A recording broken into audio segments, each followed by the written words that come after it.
Hello friends, welcome to my channel on Dynamics 365 F&O solutions. Today I'm going to show you a quick walkthrough of number sequence generation and continue the product information setup with a focus on item price. Let me get into the application now.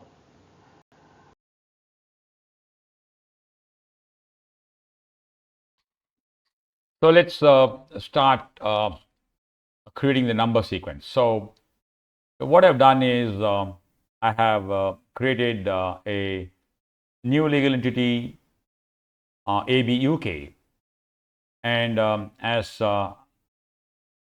we know that my legal entity is ABIN India, and my group, Automobile Business Group, has 3 legal entities. I have created one more legal entity, AB UK, and as my business is present in 3 geographies, India, US, and UK, I have now the need for creating 3 legal entities. So now I created a new legal entity AB UK, which is UK for UK operations. And for those who want to understand the business group in a little more in detail, feel free to refer to my earlier videos. Now, before we start creating any transactions, we need to have the number sequences readily available for all our transactions. For example, if I want to create a purchase order, if I want to create a product, I need to have a number sequence. So number sequence is nothing but a unique number that identifies uniquely a particular transactions, whether it is a purchase order, a sales order, a product, a production order, and so on. Now, these are all seeded number sequences. Now, in order to create transactions, I need to have a system provided number sequence. That's the easiest way to start with, because there are so many number sequences, so it will be running into thousands. So it's better to use the wizard given by F&O to generate the number sequence. So this is present in the module called organization administration. Under that, number sequence and number sequences. So this is how I navigated to this current page. Okay. So it's organization administration, and in that there's a number sequence, and then number sequence. This is how I landed into this page. Okay.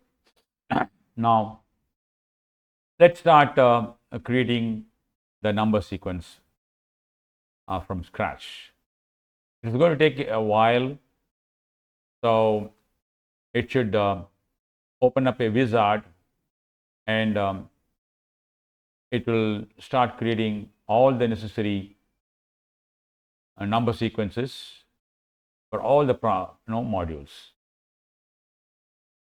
So once it is created, we can selectively change it as per custom needs. Okay. Now, yes, we have a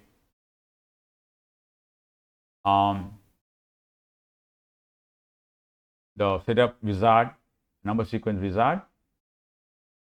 So what we have to do is we just have to keep pressing the buttons as it is suggested. Okay. So now let's go to the next. It says, welcome, this wizard helps you create the required number sequence in your application setup. Which number sequence have not been specified and includes only those in the list. So you can select, or you can accept, or make changes. Now I'm going to accept all the suggested number sequence. I'm not going to make any changes. And when I get into the transactions, I will change it as per my need. Now, okay, now let's keep proceeding as suggested. Now look at this. These are all the areas it has picked up. It's going to now suggest the following number sequences. Okay, for example, vendor account number. It says the smallest number will be generated as starting with 1 and the largest as 6 nines. And what is the format? This is the format. All number sequence will start with ABUK. So this is where I can change it if needed, and or now retain as it is as suggested by the system.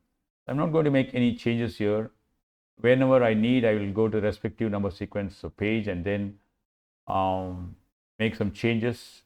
The respective number sequence, when I say it is all available in the respective module setup, I will show you for each module way to configure custom number sequence. Okay, I had already shown you in product information management parameters, system parameters page, and similarly there are system parameters page for every module in F&O. Okay, now let me select all of them. If I want to select, I can say select all, or if I want to ignore some, I can do that, but I'm just going to accept all of them. Okay, now let's see what happens. So it says it is going to create 30 number sequences for accounts payable, 24 in account receivables, and so on. So all the modules, as I mentioned earlier, they're all seeded number sequences generated by the system. If you don't use these, you will not be able to create transactions. It will just give an error when you are trying to post or when you're trying to create a transaction, whether it's a purchase order or sales order. So if we can start with this and then go to the respective module, system parameters page, and make a custom number sequence as we need. Okay. So these are all the number sequence which is suggested by the system. I'm going to say finish. Okay. So this is now what we are getting. Now let's see if there are any purchase related number sequence generated. So it is not yet. It is actually now in the process. Okay.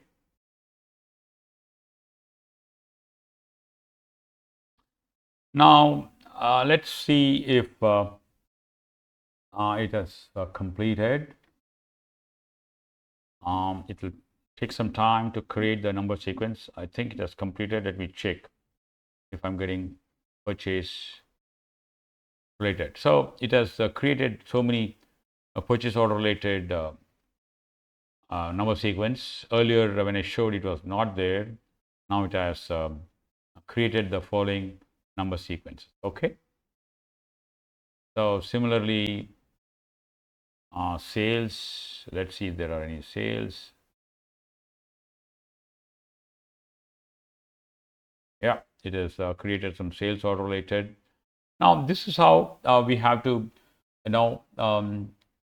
create the number sequence. Once you do that, you can start using this in your transaction screen. Now let me go to the transaction screen.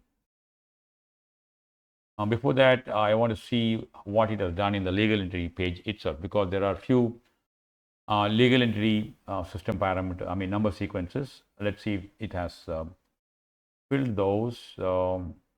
Okay.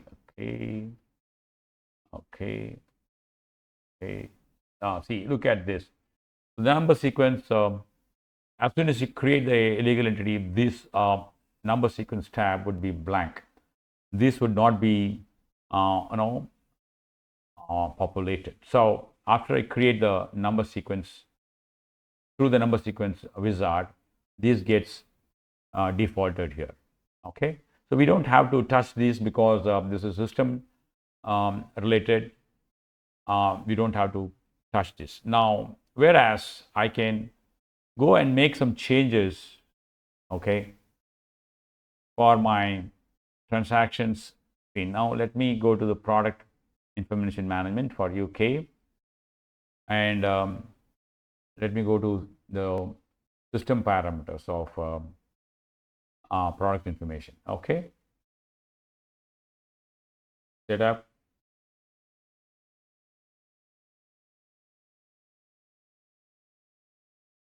A product information management parameters. Okay, so as I mentioned, under each module there would be a fast tab number sequence.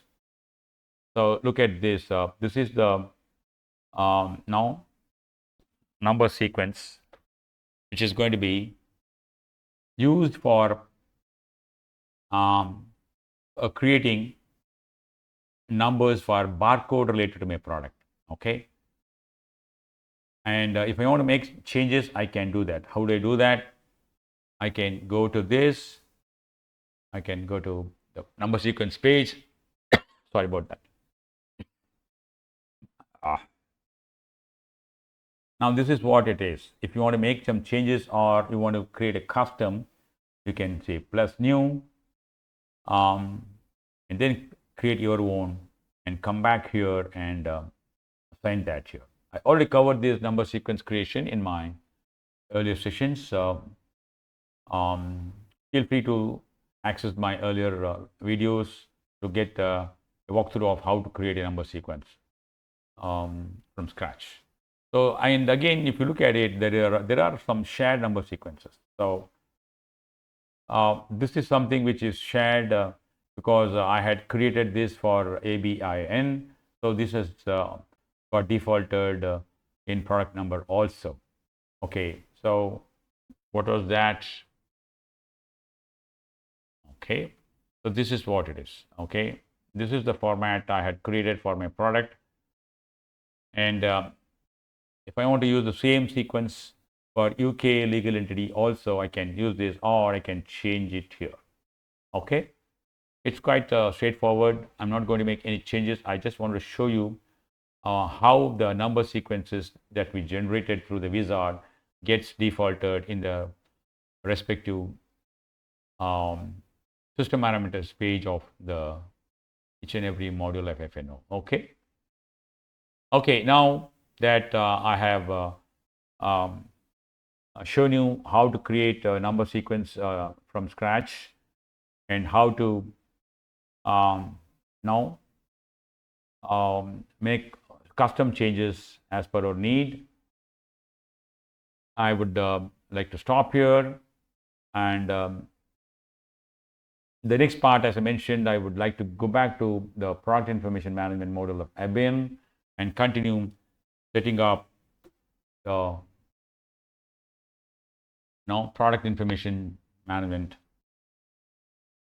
setups from the point I stopped in my last video. Okay.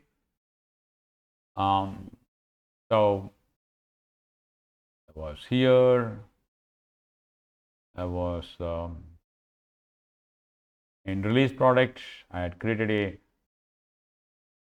release product, and I had created a product called brake cable, and I had stopped with creating the basic information for all the necessary transaction related fast tabs. For example, I had created a purchase price under the purchase fast tab, and I had created a sales price under sell fast tab. Okay, so I had created $200, and then I had created one in the managed cost that is related to my inventory cost. Okay, So this is my price related information that I added for this product brake cable. Now there is an option called item price in action menu under setup action menu for each product. So I just want to share what is the purpose of this.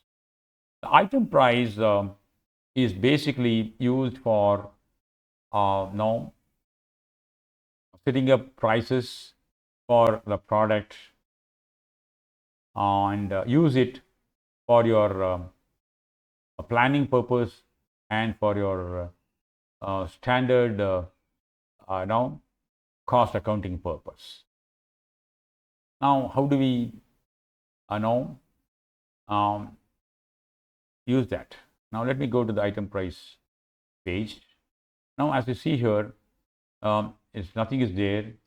So, whatever I have added here, that's get defaulted in my transaction. For example, the $150 gets defaulted in my purchase order line, and when I create a sales order, $200 will be defaulted in my sales order line as soon as I enter P00001 in my sales order line. Okay, and the unit, all of this will get defaulted from this page. Now, if I have to now control my product prices, I can do it better. How to do that? That is how item price helps doing that. Okay, and it also depends on how you set up your product item model groups. Okay, now my item model group is spare parts for this product. For brake cable, I have selected spare parts model group. So, what is the evaluation used by item model group spare parts? It is FIFO model. I created FIFO model. Okay. Now,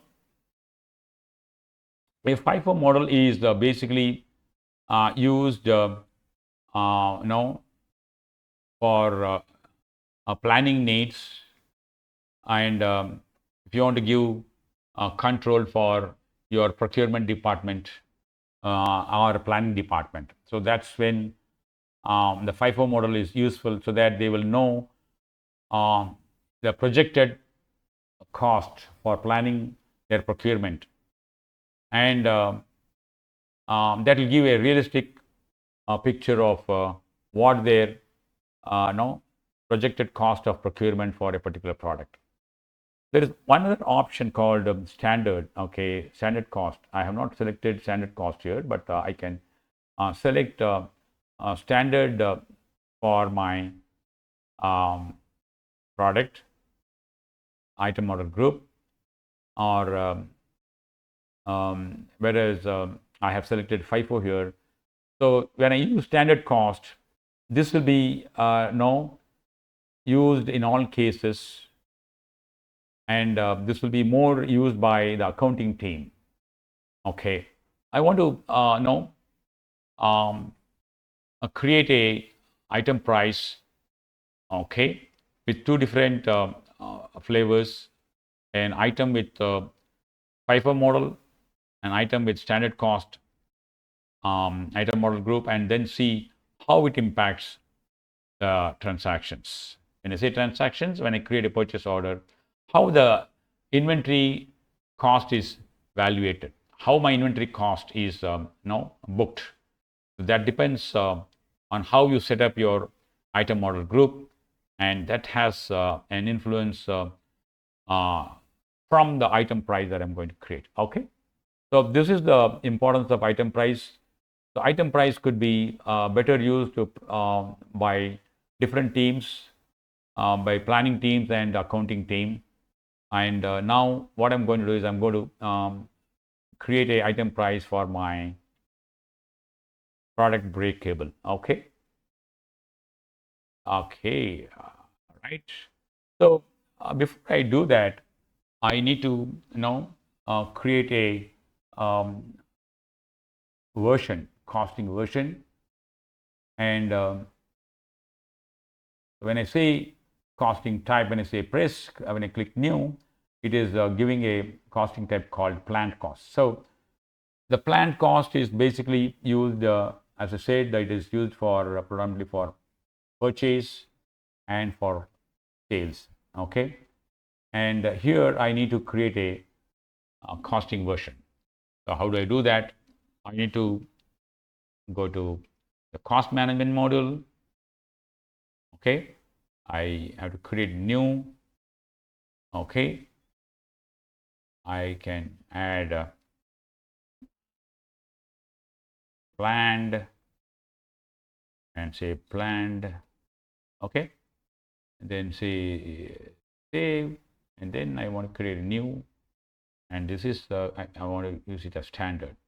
Okay, standard, and this is I'm going to name it as standard cost version and standard here. Okay, so I'm using these two versions. I created these two versions, and there is a third version as you see no, as you have seen here. Like I say, there's a conversion here.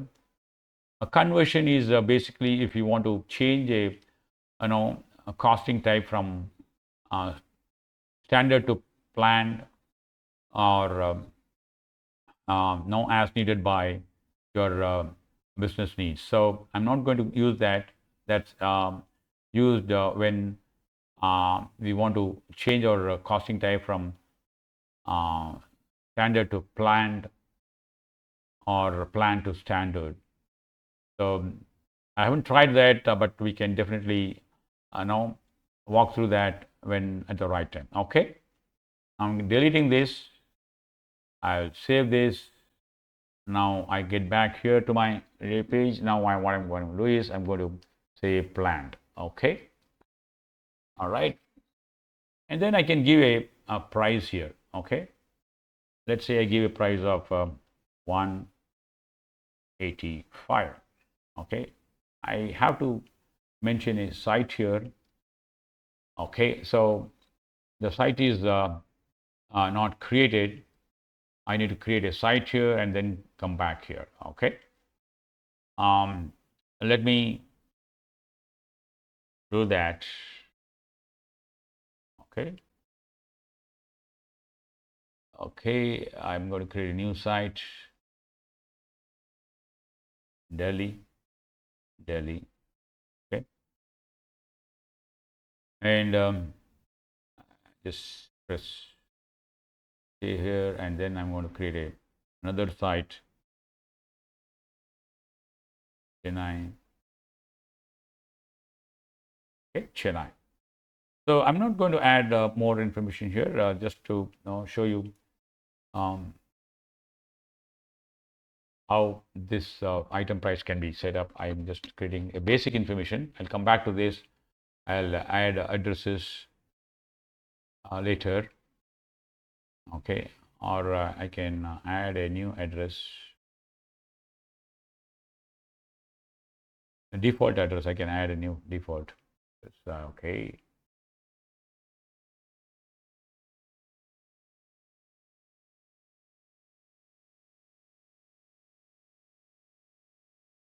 Okay, this is yeah, for yeah, delivery zip code. I can create Delhi. I'll say this, and then I'll say okay. Okay, for Chennai also, let me add an address. So why am I adding the address here? This will be useful when I now walk you through the transportation model. Okay, so Chennai address, zip code. Okay, let me see if I've changed Chennai address.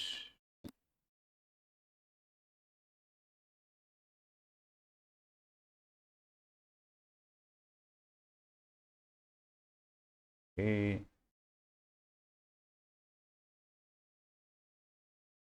Yeah. Address.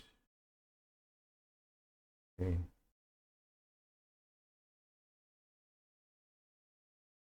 Okay, I pick this Chennai address and then I say okay. All right, I am saved here. I'm going back. Now I'm selecting Delhi. Okay. Now I create one more. Okay.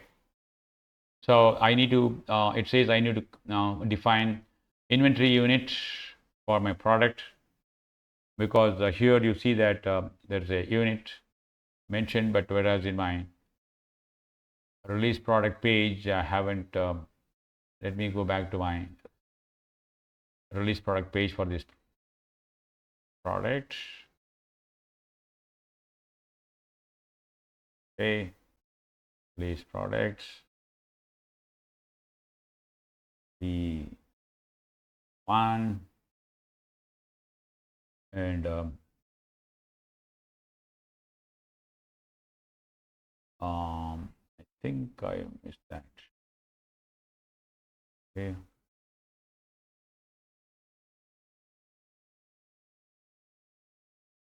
Let me add EA here, and then let me see if I have added here EA. Okay, I have added EA here, and okay, what's the purchase price I have given here? Okay, it is I think it is 180 if I remember correct. See, let's see. Yeah, I've given us 200. Okay, under purchase I've given us, is it, no, it's under sell tab. Under purchase tab, what are the price I given? I give 150. Okay, item price now.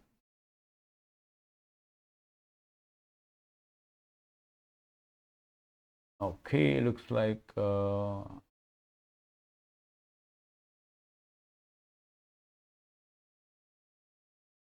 this not picking up that.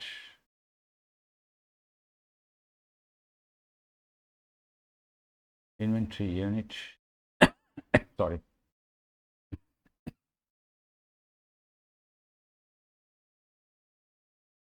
Okay, let me add it here. Okay, let me save here. Let me go to item price. Let me add gain purchase price, create a version, planned site Delhi, and I added a price called 185. Okay, so let me add one more, make it as purchase sales price, and I want to use it as planned Delhi, price as 210. Okay. Okay, now I save this, and I want to add one more type called price type is cost, and this is a standard cost. I want to use the Delhi and use this as 165. Okay. Now I have created three different prices. The price type is cost of this brake cable, and the selling price of this brake cable, and purchase price of this brake cable. So this will be, all these prices should be used whenever I created a related transaction. What do you mean by related transactions? When I create a sale order, this price should be used for inventory valuation. And when I create a purchase order line with this brake cable, this price should be used for the cost of this brake cable. Okay, this price should be booked in my ledger. Okay, now that I have now created, I want to activate it. Okay, so there is no active prices, so I want to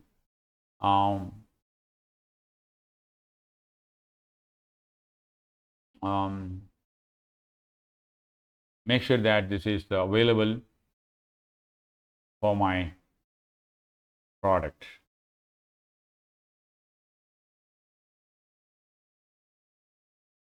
So let me activate this price now. Now that I've added the item price, I've added 3 different type now prices. One is the cost, sales price, and purchase price. And for cost, I have used standard, which means that it is applicable only when I have a standard cost. So because the costing type is standard cost here. Okay. Whereas for sales price and purchase price, I'm using planned cost, and this will be applicable when I use a item model group other than standard cost. Now let's see how this impacts in transactions. So now that I have created, I want to activate this. Before I want to see the impact of this, I want to let me now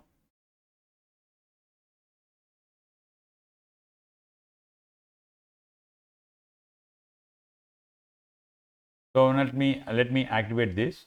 I'm going to activate each line.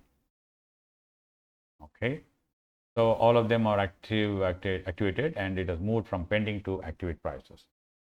Activated price. These are the active prices for my product whenever I'm going to use in my transactions. Now let me see if there is any change in my product information page. Okay.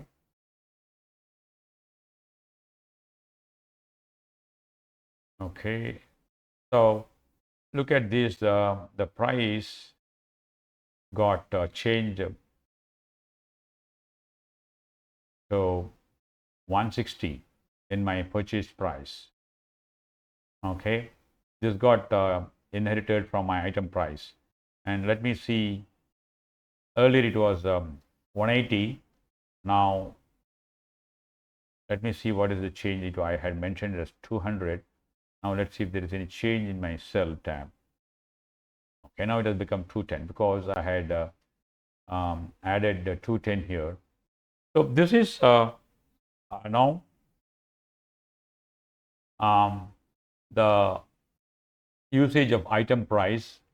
When you want to keep changing controlling the item price, you can define item price and then activate based on a date. So this advantage with the one which you add here, okay, in the fast tab, without going to the item price, we want to add an item price for each transactions under each fast tab, like sell, purchase, and cost, manage cost. You will. This is not date control. Whereas if you define it here, you can activate it based on date. And if you want to add a new price, you can add a new set of prices and then deactivate this and activate the latest price, and that will get defaulted in this tab.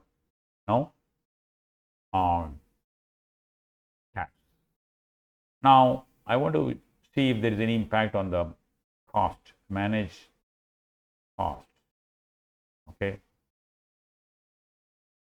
tab.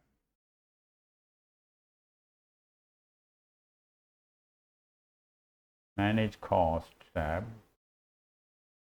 Okay, manage inventory, manage cost.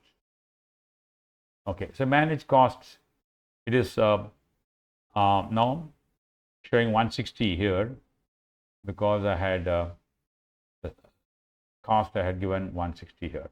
So this gets inherited from this page, and when you go to the transactions, you will really see know how this gets influenced in purchase order creation. I'll get to that, and I will show you that in my next video. And once you start creating transactions, so this is how you set up item price. Basically, to summarize, basically we use the a planned no cost for any planning purpose. What is planning purpose? You want to create a master planning, and based on that you want to create some production or purchase orders. For those, these costs will be used, and for other scenarios, like for your accounting team, if you want to add a cost to your product break cable, this cost will be used. Okay, so this will be more clear when I show you the related transactions. Remember, all those things, whatever I have shown, is belonging to a item model group with a inventory valuation FIFO.